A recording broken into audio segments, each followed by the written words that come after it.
Hi friends वाइश recipe channel की स्वागतम।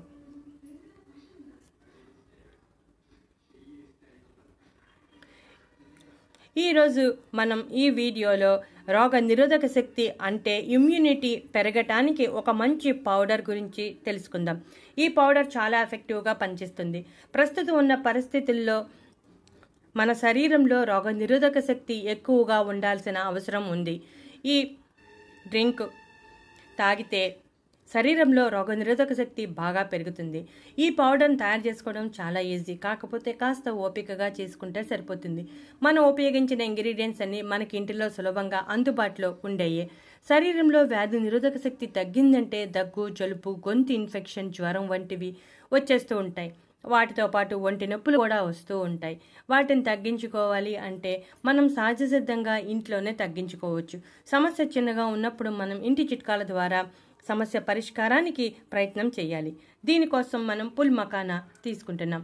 Pull makhana ఒకప్పుడు పెద్దగా దొరికేది కాదు, ప్రస్తుతం అన్ని సూపర్ మార్కెట్లోనూ ఆన్లైన్ స్టోర్స్లోనూ విరివిగా లభ్యమవుతుంది। దీనిలో కొలెస్ట్రాల్, కొవ్వు, సోడియం చాలా తక్కువగా ఉంటాయి। అధిక బరువు సమస్యకు పరిష్కారంగా కూడా ఉంటుంది। గ్లైసెమిక్ సూచిక తక్కువగా ఉండటం వలన డయాబెటీస్ ఉన్నవారు కూడా ఈ పౌడర్ వాడవచ్చు। శరీరంలో రోగ నిరోధక వ్యవస్థను బలోపేతం చేస్తుంది। దీనిలో ఉండే క్యాంపరోల్ అనే సహజ ఫ్లవనాయిడ్ శరీరంలో రోగ నిరోధక వ్యవస్థ బలోపేతం చేయటంలో సహాయపడుతుంది। గుండె జబ్బులు, అధిక రక్తపోటు, అధిక బరువు సమస్యతో బాధపడుతున్న వారికి కూడా చాలా బాగా సహాయపడుతుంది। మెగ్నీషియం ఎక్కువ, తక్కువ సోడియం ఉండటం వలన రక్తపోటు నియంత్రణలో ఉంటుంది। ఇక తెల్ల నువ్వులు, నువ్వులలో ఉండే zinc, selenium, copper, iron, vitamin B6, vitamin E immunity సిస్టమ్ను బూస్ట్ చేయడంలో చాలా బాగా సహాయపడతాయి। నువ్వులలో థయామిన్, నియాసిన్, విటమిన్ B6 సమృద్ధిగా ఉండటం వలన సెల్యులర్ ఫంక్షన్కి, మెటబాలిజంకి సహాయపడతాయి। తెల్ల నువ్వులు రెగ్యులర్గా మనం వాడుతూనే ఉంటాం। నువ్వులలో ఉండే విటమిన్ E కూడా శరీరంలో ఆక్సిడేషన్ స్ట్రెస్ని తగ్గిస్తుంది। ఇవన్నీ శరీరంలో వ్యాధి నిరోధక శక్తి బలంగా మారటానికి సహాయపడుతుంది। ఇక తెల్ల నువ్వులు మనకి రెగ్యులర్గా అన్ని సూపర్ మార్కెట్లోనూ కిరాణా షాపుల్లోనూ లభ్యమవుతాయి। ఇక బాదం, ఈ మధ్యకాలంలో ప్రతి ఒక్కరూ బాదం తినడాన్ని అలవాటుగా చేసుకున్నారు। చెడు కొలెస్ట్రాల్ తొలగిస్తుంది, శరీరంలో వేడిని పుట్టించి కొవ్వు కరిగేలా చేస్తుంది। బాదంలో యాంటీ ఆక్సిడెంట్స్, నీటిలో కరిగే ఫైబర్, మెగ్నీషియం, కాపర్ వంటివి సమృద్ధిగా ఉంటాయి। మంచి బ్యాక్టీరియా పెరుగుదలకు సహాయపడతాయి। రక్తంలో టాక్సిన్స్, ఇతర మలినాలను శరీరం నుండి బయటికి పంపడానికి సహాయపడుతుంది। దీనిలో ఉన్న ఆల్కలైన్ గుణాలు శరీరంలో ఆమ్లత్వాన్ని సమతుల్యంగా ఉంచేలా చేసి శరీరంలో రోగనిరోధక శక్తి బాగా పెరిగేలా చేస్తుంది। ఇక బాదం పప్పులో విటమిన్ E యాంటీ ఆక్సిడెంట్గా పనిచేసి కణజాలాలు ఆక్సిడేషన్ గురి కాకుండా కాపాడుతుంది। బాదం పప్పు పై తొక్కలో ప్రీబయోటిక్స్ ఉంటాయి, ఇవి మంచి బ్యాక్టీరియాను రెట్టింపు సంఖ్యలో పెరిగేలా చేస్తుంది। ఇక సోంపు, మనం భోజనం అయ్యాక సోంపును తింటూ ఉంటాం। సోంపు గింజల్లో విటమిన్ C సమృద్ధిగా ఉంటుంది। ఇది రోగ నిరోధక వ్యవస్థను బలోపేతం చేస్తుంది, చర్మ కణజాలాలకు మరమ్మతు చేస్తుంది, ప్రమాదకరమైన పదార్థాల నుండి రక్తనాళాలను సంరక్షణ కల్పిస్తుంది। ఇక దాల్చిన చెక్క, దాల్చిన చెక్కలో ఎన్నో ఆరోగ్య ప్రయోజనాలు దాగి ఉన్నాయి। పూర్వకాలం నుండి దీనిని ఒక మసాలా దినుసుగా ఉపయోగిస్తున్నారు। దాల్చిన చెక్కలో సినామిన్ యాసిడ్, సినమల్ డిహైడ్, సినమనేట్ వంటి 41 రకాల కాంపౌండ్స్ ఉన్నట్టు కనిపెట్టారు। ఇక దీనిలో యాంటీ ఆక్సిడెంట్ సమృద్ధిగా ఉండటం వలన ఫ్రీ రాడికల్స్ను తొలగించడమే కాకుండా ఆక్సిడేషన్ తగ్గించి శరీరంలో రోగనిరోధక వ్యవస్థ బలంగా ఉండేలా చేస్తుంది। శరీరం నుండి విషాలను తొలగించడంలో చాలా ఎఫెక్టివ్గా పనిచేస్తుంది। దాల్చిన చెక్క మన ఇంట్లో వంటింట్లో రెగ్యులర్గా మనం మసాలా దినుసుగా వాడుతూ ఉంటాం కాబట్టి ఇది రెగ్యులర్గా అందుబాటులో ఉండేది। దాల్చిన చెక్కలో ఎన్నో ప్రయోజనాలు ఉన్నాయి। ఇక ఇప్పుడు మనం ఒక మిక్సీ జార్ తీసుకుని ఒక 20 పుల్ మకానా, ఒక 10 బాదం పప్పులు వేసుకోవాలి, ఒక స్పూన్ నువ్వులను వేసుకోవాలి, ఆ తర్వాత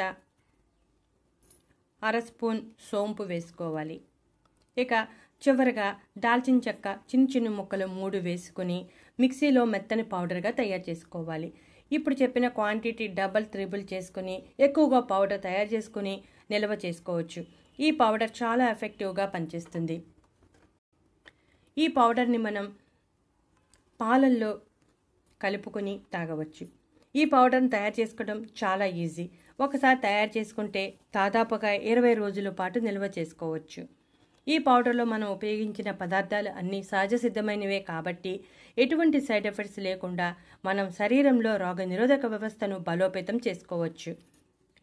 ఈ పౌడర్ని ఎలా తీసుకోవాలి వంటి విషయాలను వివరంగా తెలుసుకుందాం. ఈ పౌడర్ని మనం వేడివేడి పాలల్లో కలుపుకొని తాగవచ్చు. పాలను బాగా వేడి చేసుకుని ఈ పాలల్లో 1 గ్లాసు పాలు తీసుకుంటే 1 స్పూన్ పౌడర్ వేసి బాగా కలిపి తీసుకోవాలి. చూసారుగా 1 స్పూన్ పౌడర్ వేస్తున్నాం. అదే 1/2 గ్లాసు పాలైతే 1/2 స్పూన్ పౌడర్ వేస్తే సరిపోతుంది. ఈ పాలను ఉదయం సమయంలో తాగవచ్చు. మనకు వీలున్నప్పుడు ఏ సమయంలోనైనా తాగవచ్చు. రాత్రి పడుకోవటానికి అరగంట ముందు తాగొచ్చు. అలా తాగితే నిద్ర బాగా పట్టడమే కాకుండా ఉదయం లేచేసరికి మంచి హుషారుగా ఉంటాం. ఉదయం సమయంలో బ్రేక్ఫాస్ట్ ముందు కూడా తాగవచ్చు. ఎలా తీసుకున్నా దీనిలో ఉన్న అన్ని రకాల ప్రయోజనాలు మనకు కలుగుతాయి. శరీరంలో రోగనిరోధక శక్తి పెరగడమే కాకుండా ఈ పాలను తీసుకోవడం వలన ఎన్నో ఆరోగ్య ప్రయోజనాలు ఉన్నాయి. ఈ పాలు తీసుకోవడం వలన కీళ్ళ నొప్పులు తగ్గుతాయి. ఈ మధ్యకాలంలో చాలా చిన్న వయసులోనే కీళ్ళ నొప్పులు వచ్చేస్తున్నాయి. అటువంటి వారు కూడా ప్రతిరోజు ఈ పౌడర్ని పాలల్లో కలిపి తీసుకుంటే కీళ్ళ నొప్పుల నుంచి మంచి ఉపశమనం కలుగుతుంది. ఎందుకంటే మనం తీసుకున్న అన్ని ఇంగ్రీడియంట్స్లో దాదాపుగా కాల్షియం సమృద్ధిగా ఉండటమే కాకుండా శోథ నిరోధక లక్షణాలు ఉన్నాయి. ఈ 2 కీళ్ళ నొప్పులు తగ్గించడమే కాకుండా మంట వాపుల నుండి మంచి ఉపశమనం కలిగేలా చేస్తుంది. పాలు తాగని వారు ఈ పొడిని ఎలా తీసుకోవాలి అని ఆలోచిస్తున్నారా? వారికి కూడా ఒక మంచి చిట్కా ఉంది. ఈ పౌడర్ని తయారు చేసుకుని మనం చపాతీ పిండిలో కలుపుకోవచ్చు, లేదా దోశలు వేసుకుంటున్నప్పుడు దోశల పిండిలో కలుపుకోవచ్చు. అలాగే ఇడ్లీ వేసుకున్నప్పుడు ఇడ్లీ పిండిలో కూడా కలుపుకోవచ్చు. ఈ పౌడర్ని రోజుకు 1 స్పూన్ తీసుకుంటే శరీరంలో రోగనిరోధక శక్తి బాగా పెరుగుతుంది. డయాబెటీస్ ఉన్నవారికి కూడా నియంత్రణలో ఉంటుంది. అంతేకాకుండా రక్తపోటు నియంత్రణలో ఉంటుంది. దగ్గు, జలుబు, జ్వరం వంటివి రాకుండా ఉంటుంది. ఈ పౌడర్ తయారు చేసుకోవటం చాలా ఈజీ. కాబట్టి మీరు కూడా ఈ పౌడర్ తయారు చేసుకుని ఇప్పుడున్న పరిస్థితులకు అనుగుణంగా మనలో రోగ నిరోధక శక్తిని పెంచుకోవటానికి ప్రయత్నం చేయండి. ఒకసారి చేసుకుంటే 20 రోజుల వరకు మనం తయారు చేసుకోవాల్సిన అవసరం కూడా ఉండదు. ఈ పౌడర్ని సాధ్యమైనంత వరకు పాలల్లో కలుపుకొని తీసుకోవడానికి ప్రయత్నం చేయండి. పాలు ఇష్టం లేని వారు వేరే రూపంలో తీసుకోవచ్చు. చెప్పాం కదా, ఇడ్లీ కానీ దోశ కానీ చపాతీ కానీ కలుపుకొని తీసుకోవచ్చు. ఈ వీడియో నచ్చితే లైక్ కొట్టండి.